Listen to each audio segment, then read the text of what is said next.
Right now, Alberta wildfire crews are fighting a significant wildfire in northwest Alberta in the region of high level of the Dene Ta First Nation and of Mackenzie County. Last night, I was briefed in the Provincial Operations Centre by officials from the Alberta Agriculture and Forestry as well as the Alberta Emergency Management Agency on the efforts to both fight the wildfire and ensure that residents leave the area safely. A state of local emergency is in effect in the town of High River and in Mackenzie County, and a mandatory evacuation order is in place for the town of High Level and parts of Mackenzie County and of High Level. The Dene Ta First Nation declared a state of local emergency for Bush River, Chate, and Meander River, and evacuations are underway. Residents have been told to prepare to be away from home for at least 72 hours. Approximately 4,000 people have been evacuated without incident, and I'm pleased to say it was a safe, orderly evacuation thanks to the cooperation of residents and first responders. I spoke yesterday with high-level Mayor Crystal McAteer, and there's been a high degree of cooperation between the municipality and provincial crews sent in to assist. The Mayor thanked the Government of Alberta for what she described as tremendous resources and a timely response. On the fire intensity scale of 1 to 6, the high-level fire is currently assessed to be a 6, meaning that the fire is jumping from crown to crown of trees. The right call was made by Mayor McAteer to get residents out early based on the unpredictability of the winds. The fire has approached as close as 5 kilometers to the southwest of High Level. This meant that residents could evacuate in the daytime without imminent threat. We know at this time that no homes have been damaged, and there have been no known injuries associated with the fires, but electricity and cellular service have been lost in the area. ATCO has informed us that power is expected to be restored later today, and I'd like to thank ATCO and their employees for doing tremendous work to get power back online.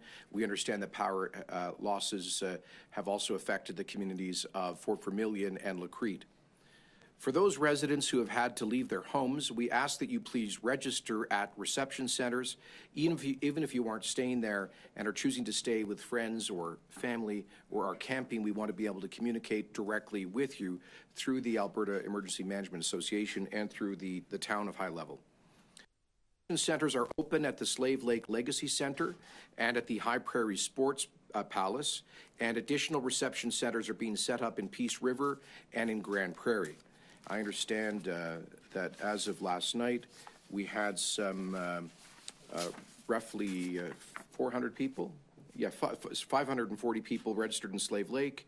I gather there are a couple of hundred in Lacrete, mainly staying with family and friends, and that some 400 people from the Dene Ta First Nation also arrived in Slave Lake. As I say, we understand people may find informal opportunities to stay with family and friends, but we'd like to be able to communicate with them, and we encourage everybody to watch for updates online at the website of the Alberta Emergency Management Agency. Our first priority is to protect communities threatened by wildfire, and I've been assured by officials that we are putting the right resources in place. There are some 100 provincial employees and contractors involved directly in fighting the fire, as well as those involved in trying to create a fire barrier along the highways and on the perimeter of the town. And there are as well water bombers, both helicopters and airplanes that have been designated for this operation. As I say, Alberta Wildfire has 89 firefighters along with heavy equipment and air support assigned to the wildfire. Significant resources have been dispatched to the high-level area to assist local authorities, including the Alberta Emergency Management Agency Incident Support Team, the Alberta First Responders Radio Communications Team, and many others. Over the next 48 hours, we'll see crews from Ontario, Nova Scotia, and British Columbia join Alberta firefighters under mutual agreements that we have with those provincial governments. These resources are very much appreciated. I'd like to thank those governments and our fellow Canadians for coming to our assistance, and we will be certainly proud to return the favor when needed in the future. I'm impressed by the level of cooperation seen across ministries, agencies, and municipalities, and the great work underway by local authorities. I've spoken to Mayor MacTier, and I'll be speaking hopefully to Mackenzie County Reeve Josh Knelson later this morning. Times like these reinforce the strength of Albertans. We work together when disaster strikes, and we take care of our neighbours when they're in need of support. We thank the men and women working hard to patrol, monitor, and control these fires, and we thank them sincerely for their efforts. Unfortunately, the dry conditions in northern Alberta are forecast to continue for the foreseeable future, with the fire danger possibly increasing this week. I'm told that the number of fires active across the province, primarily right now in the northwest, is at or just slightly above the 5-year average. Let me remind all Albertans to follow local fire bans and to not discard cigarettes for moving vehicles. Officials believe that most of these fires likely caused by human activity.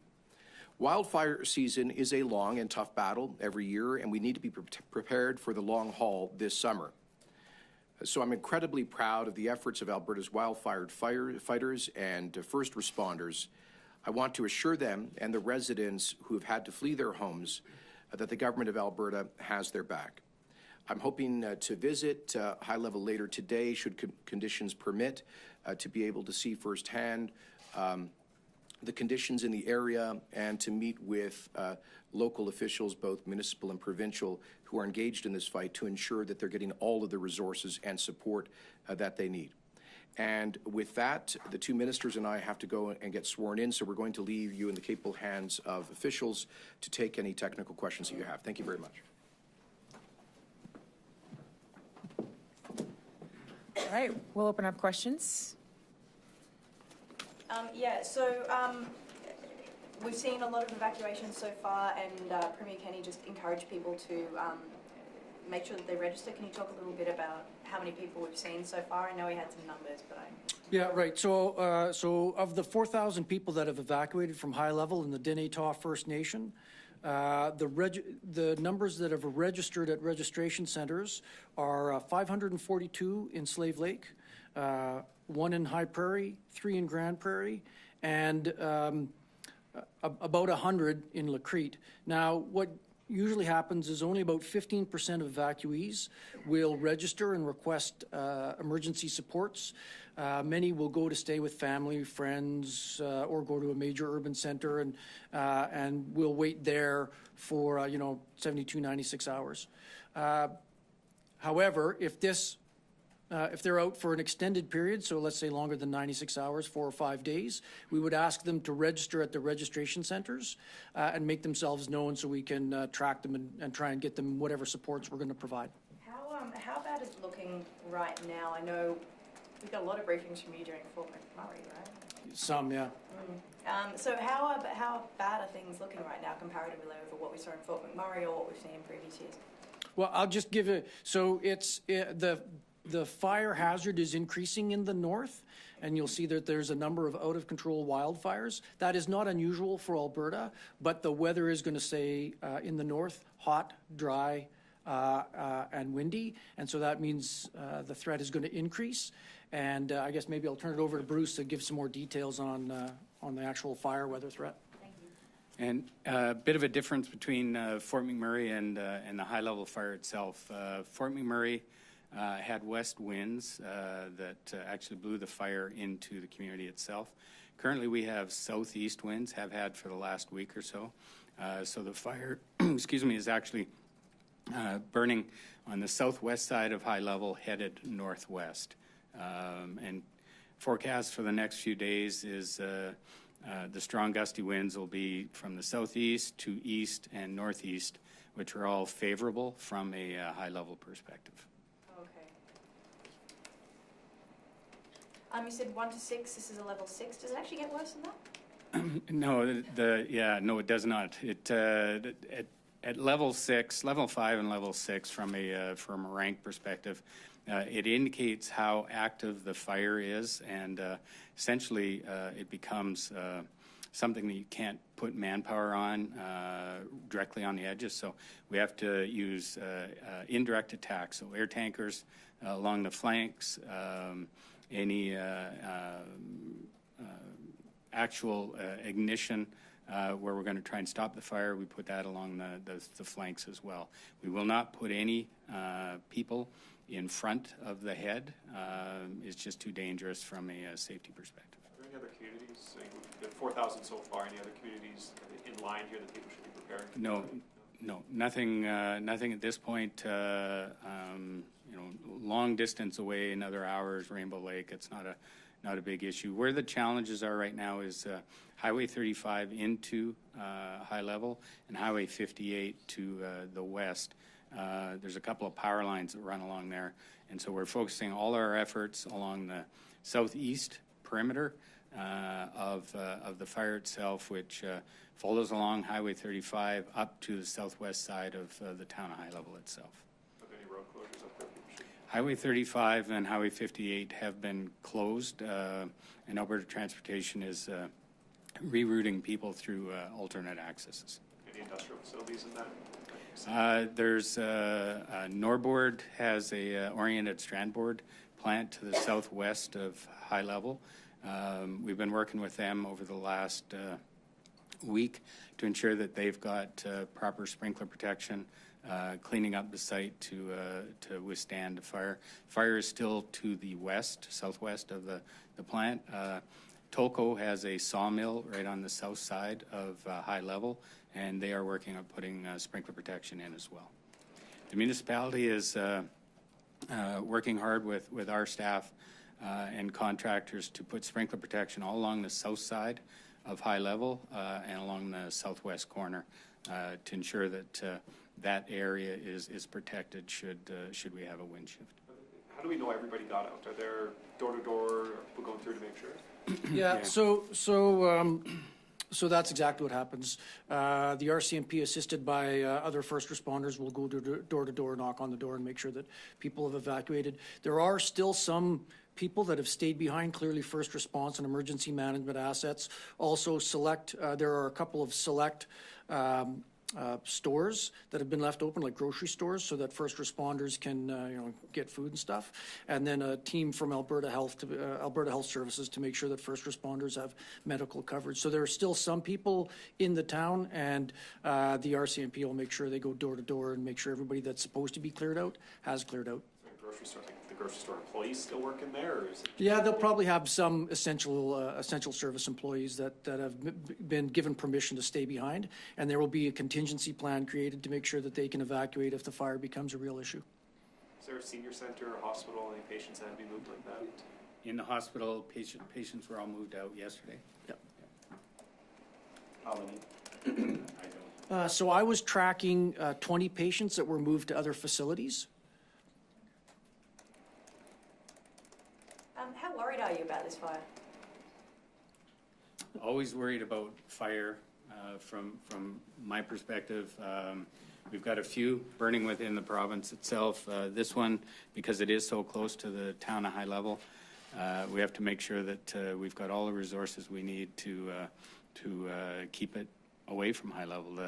The municipalities up there took a bold step yesterday and evacuated people before there was any mayhem happening, dissimilar to what happened during Fort McMurray when they were all evacuated during the fire itself.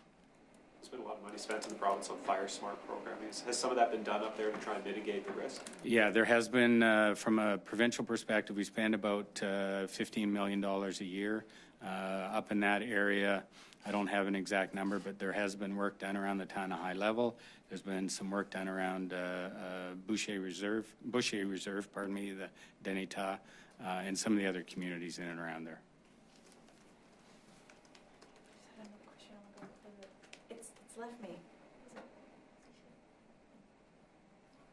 Oh yeah, okay, so lessons learned from Fort Mac then, obviously, you just used the word mayhem, which I think we can all agree was kind of correct. Did that play a role in people now just taking fire danger a little perhaps more seriously than they did prior to this? Yeah, so lessons learned from Fort McMurray, there was a couple of key ones. One was on our weather forecasting for long-term trends, relationships, and ensuring we've got clear roles and responsibilities with municipal partners, industrial partners. And I think the biggest lesson learned that we're employing right now within that area is unified command. So with that, my senior staff are lockstep with municipal senior staff, and they will make one plan as opposed to siloed plans. And that plan will include how the firefighting will take place, how the structure protection will take place, and how any evacuation work will take place. So that for us, it's a huge learning that I think we're going to be successful with. And I think Premier Kenney mentioned that there was some kind of highest level in 5 years of fire danger. Did I hear that correctly, or can you elaborate on what we're seeing here compared with other years? Sorry, yes. Just with respect to numbers of fires, so we're on average just a little higher than what we had at the same time over a 5-year period. So we're, as of this morning, we're close to 430 wildfires since March 1. We have about 30 active fires on the books. Most of them are under control or being held. We have 6 that are out of control, high level being our number one priority. Okay, thank you. All right, guys. Yeah, finally, do you have any numbers of, like, actual numbers of people on the ground or bombers in the air that are crews there that are fighting this thing? Yeah, from on the high-level fire itself, we've got 89 firefighters. As I indicated, because of the intensity of the fire, we're not putting a lot of resources on there right now. We're focusing along the southeast flank. We have 24 helicopters assigned to that fire, and we've got 3 air tankers that we've been using on a regular basis. As a province, we have 16 air tankers on contract. Normally, we've brought in, over the course of the last week, an additional 7, so we've got 24 available to us throughout the season. Yeah, and just as a follow-on to that, in addition to the wildland fire firefighters, there are additional structural fire protection assets going up. So right now I'm tracking 10 structural protection units. These are sprinkler systems that they can use to wet down buildings and built-up areas. And then about 30 additional fire trucks and crews that have been marshaled from across the province. And they have a planning team up there that are looking at what additional assets they may need. And we're just standing by to see if they have any more requests. Okay, thank you. All right, thanks, guys.